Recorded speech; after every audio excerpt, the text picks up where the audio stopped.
இந்த இடத்துல தற்போது துபாய் உள்ளிட்ட UAE அப்படியே மொத்தமாக ஒபெக் கூட்டமைப்புல இருந்தும் ஒபெக் பிளஸ் கூட்டமைப்புல இருந்தும் வெளியேறி இருப்பது யாருக்கு சாதகம் யாருக்கு பாதகம் என்று பார்த்தீங்கன்னா அமெரிக்காவுக்கு 100% சாதகமாகவும் சவுதி அரேபியாவுக்கு 100% பாதகமாகவும் இது மாறி இருக்கிறது.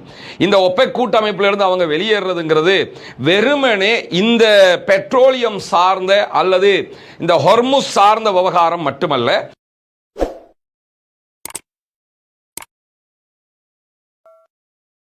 அன்புக்கினிய சகோதர சகோதரிகளை நம் அனைவர் மீதும் ஏக இறைவனுடைய அமைதியும் கருணையும் உண்டாகட்டுமாக என்கிற பிரார்த்தனைகளோடு இன்றைய தினம் இந்த வீடியோவில் ஒபெக் கூட்டமைப்புல இருந்தும் ஒபெக் பிளஸ் கூட்டமைப்புல இருந்தும் மத்திய கிழக்கின் மிக முக்கியமான ஒரு பிசினஸ் மேக்னட்டாக இருக்கிற அல்லது பிசினஸ் ஸ்பாட்டாக இருக்கக்கூடிய அபுதாபி உள்ளிட்ட UAE மொத்தமாக வெளியேறி இருக்கக்கூடியதனுடைய பின்னணி தகவல்களை தான் பார்க்க இருக்கிறோம். நமக்கெல்லாம் தெரியும் ஒபெக் கூட்டமைப்பு என்பது ஒரு 11 நாடுகளை உள்ளடக்கிய ஒரு கூட்டமைப்பாக இருக்கிறது.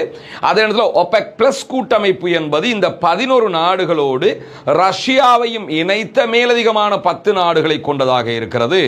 இவங்க தான் உலகத்தில் எண்ணெயினுடைய க்ரூட் ஆயிலினுடைய விலையை தீர்மானிக்கிறவங்கிறத நம்ம புரிஞ்சுக்கிறோம். உலகத்தில் ஒவ்வொரு நாட்டிலையும் ஒவ்வொரு விலையில பெட்ரோல் டீசல் எரிபொருட்கள் விற்பனை செய்யப்படும். ஆனால் இதனுடைய மொத்த தாயாக இருக்கக்கூடிய க்ரூட் ஆயிலினுடைய விலையை தீர்மானிக்கிறது குறிப்பாக ஒபெக், அதிலும் குறிப்பாக சவுதி அரேபியா தான் உலகத்தினுடைய கிங் மேக்கராக இந்த விவகாரத்தில் இருக்கிறாங்க. இப்ப இந்த வீடியோவை நம்ம பதிவு செய்யக்கூடிய இந்த தருணத்தில் உலகத்தில் தற்போது ஒரு பேரல் கச்சா எண்ணெய் க்ரூட் ஆயில் $106 விற்பனை செய்யப்படுகிறது.